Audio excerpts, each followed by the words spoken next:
नमस्कार। म यति बेला थाइल्यान्डको प्रसिद्ध पर्यटकीय ठाउँ फुकेटमा छु। म यहाँ घुम्ने बेलामा मैले नेपाली खाना कतै पाइन्छ कि भनेर मैले सोध्दै गर्दा केही नेपाली दाजुभाइहरूलाई मैले भेटेँ र उहाँहरूले मलाई चाहिँ यहाँ एउटा नेपाली खाना खाने ठाउँ भेटाइदिनु भयो। त्यहाँ मैले केही नेपाली दाजुहरूलाई भेटेको छु, उहाँहरूलाई चाहिँ नेपाली भाषी दाजुहरूलाई भेटेको छु। उहाँहरूसँग म केही सामान्य कुराहरू गर्छु। नमस्ते, यहाँको शुभ नाम? मेरो सन्तोष। सन्तोष। हजुरको? सन्तोष थापा। सन्तोष थापा। दुईटैको सन्तोष थापा? मामा भाइ हजुर खड्का, उहाँ चाहिँ थापा, तर नाम चाहिँ फेरि दुईटैको सन्तोष। अब यो मैले खास हजुरहरूसँग केही कुरा गर्न खोजेको, यहाँ कति नेपालीहरू हुनुहुन्छ फुकेटमा? म्याक्सिमम 2000 उपर छ। 2000 भन्दा माथिको सङ्ख्या छ यहाँ बासिन्दा, स्थायी बासिन्दा। अनि यहाँ व्यवसायमा चाहिँ कति हुनुहुन्छ? कतिजनाले अनुमानित व्यवसाय गरेर गर्नुभएको? सबै व्यवसाय नै छ। सबै 2000 नै व्यवसायमा हुनुहुन्छ? सबै परिवारको मान्छेहरू व्यवसायमा हुनुहुन्छ भनेको उहाँहरू काम मात्र गर्नुहुन्छ कि उहाँहरूको आफ्नै व्यवसाय छ? कामको आदि काम गर्नुहुन्छ, आदि आफ्नो व्यवसाय पनि छ। अब बाउ र आमाहरू भएकालाई घरमा राख्नुभएको छ। हजुर। अनि अब काम गर्न सक्ने व्यक्तिले काम गर्नुभएको छ।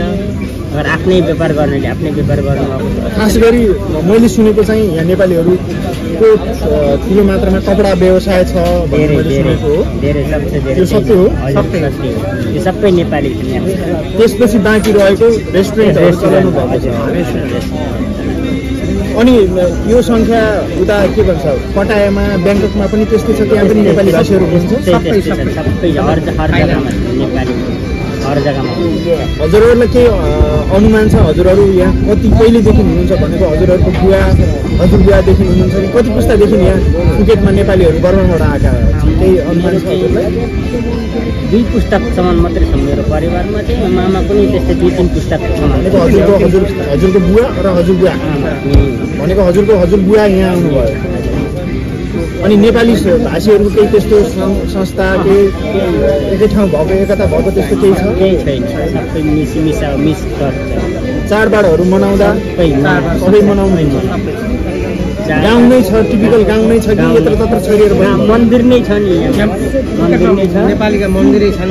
हजुर, मन्दिर नै छ। बिहा पूजा कार्य लाग्यो भने मन्दिर समाज छ। यहाँ समाजमा जा गर भन्नुपर्छ। यस्तो के कार्यहरू गर्न मन लाग्यो भने समाज राखेका छौँ। यहाँ खास गरी कुन थरका मान्छेहरू हुनुहुन्छ? धेरै छ, किसिम हर थर हुनुहुन्छ।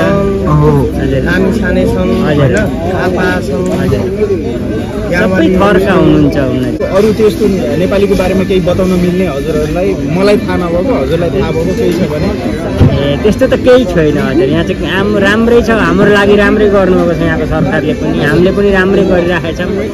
खै भिजाहरू नै राम्रै दिइराख्नु भएको छ हाम्रो लागि। अनि हामी नै राम्रै गरिरहेको छौँ। हजुरहरू यहाँ स्थायी बसोबास, हजुरको नागरिकताहरू छ? हाम्रो चाहिँ बर्मिस पासपोर्ट छ। हजुर, पासपोर्टमा सालको भिजा लगाउँदै बस्दै गरेछ। के कुन भिजामा? Working visa? वर्किङ काम गर्न मिल्ने? हजुर, काम गर्न पर्छ। त्यो चाहिँ सहजै लाग्छ? सजिलो छ। हजुर, सजिलो छ। सालको यो साल। अनि हजुरहरू बर्मा जाने आउने हुन्छ कि हुन्छ?